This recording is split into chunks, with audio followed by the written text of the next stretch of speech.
Welcome, viewers, to one of the greatest stories ever told. Today, we dive deep into ancient Egypt, where the line between life and death is thin, and a divine family saga shaped the cosmos. Imagine this. In the beginning, there was only the black, swirling water of none-pure chaos. From that water, the Ben Mound emerged, and upon that sacred earth, Ra, the sun god, came into being. Ra, the source of all light, spontaneously created the first deities, Shu air and Tefnut moisture.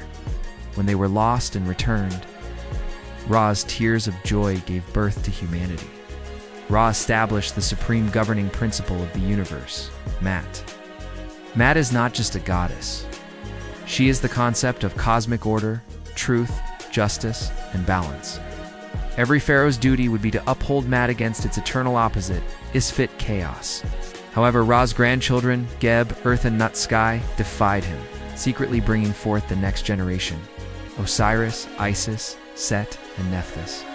This act doomed Ra's rule and ignited a great civil war. Osiris took the throne, and the Golden Age began. Osiris, the benevolent king, was the model of perfection. He found humanity living in savagery and gifted them civilization. His reign, alongside his powerful wife, Isis, goddess of magic, was the very embodiment of fertility and prosperity. But resentment burned in the heart of Set, god of storms, and the Red Land. Set despised his brother's fertile domain. His rage was fueled by the birth of Anubis. Set's wife, Nephthys, tricked Osiris and conceived Anubis, the jackal god. This betrayal unleashed Set's full, terrible wrath. Set's revenge was meticulously planned, a grand feast in a beautiful sarcophagus crafted to Osiris's exact measurements. The moment Osiris lay in the chest, Set and his conspirators slammed the lid shut, sealed it with lead, and cast it into the Nile. The Gilded King was drowned. Isis embarked on a persistent, magical quest to find her husband's body, but Set's cruelty continued. He recovered the chest, dismembered Osiris into 42 pieces, and scattered them across Egypt. This is where Anubis stepped in. Guided by Isis, Anubis, the master of the dead, performed the first embalming mummification. Anubis not only preserved a corpse, but invented the concept of the afterlife for the Egyptians. Osiris, briefly resurrected by Isis to conceive their heir, was installed as the lord of Duatha underworld.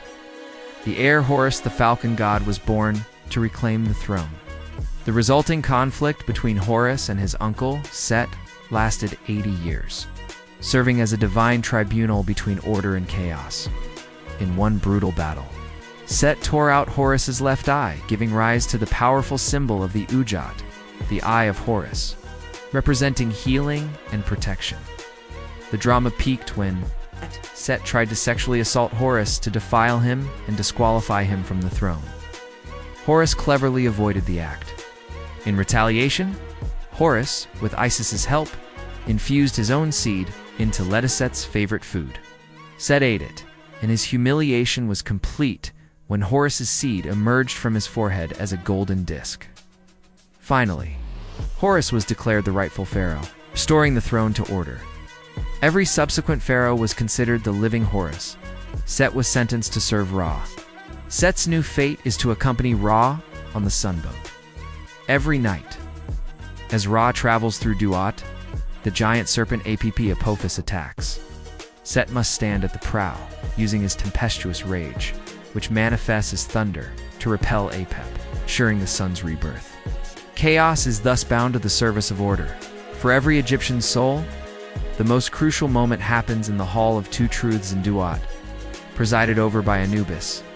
Here the soul faces the weighing of the heart. Anubis places the heart on one side of the scale, balancing it against the single feather of Mat on the other.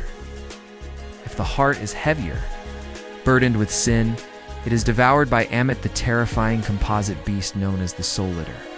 If the heart is lighter, purged of sin, the soul is deemed true of voice, and Anubis guides them to Osiris and eternal paradise.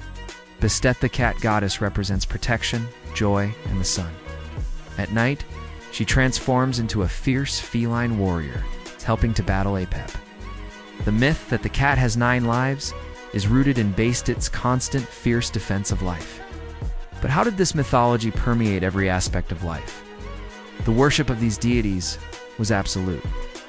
Pharaohs, being the living embodiment of Horus, used their titles to reinforce their divinity. Consider Ramesses a name meaning Ra has begotten him, or son of Ra.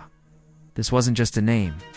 It was a political statement solidifying their divine right to rule and their direct connection to the source of light. And while Ra was revered in Heliopolis, the ultimate merging of power happened in the form of Amun-Ra. As the city of Thebes rose to prominence, its local god, Amun, was syncretized with Ra, creating the all-powerful hidden god, Amun-Ra. This practice of merging gods like calling Anubis Hermanibus under Greek rule shows the incredible adaptability and endurance of the Egyptian faith. The obsession with the afterlife was perhaps the greatest cultural manifestation of this myth. The belief that one's body had to be preserved to join Osiris in the afterlife led to the intricate 70-day process of mummification.